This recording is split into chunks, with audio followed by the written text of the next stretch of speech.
Liquid Mix.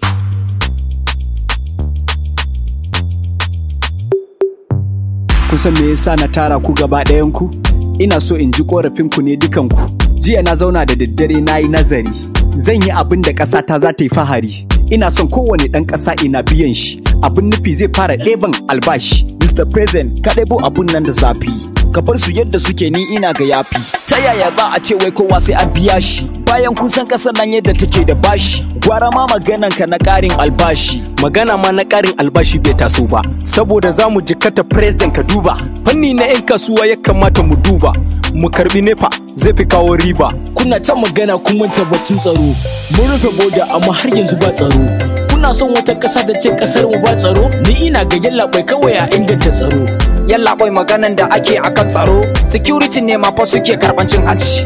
Cin hanci ne kawai yake circulating. A ƙara albashi ina ga Mr. President ya fi. Matsala na kidnapping shi ma yana damun mu. Yan ta'adda su ne suka zagaye ƙasar mu. Wasu ma suna tunanin ma fa da hannun mu. To gwamnati in bata duba wannan abun ba, me za ta yi kuna ji na ce ku bani amsa. Haka ne maganan ku duk yana da muhalli. Malami baya rubutu dole sai da alli. Shugaban tsaro yanzu yana ƙasa na Mali.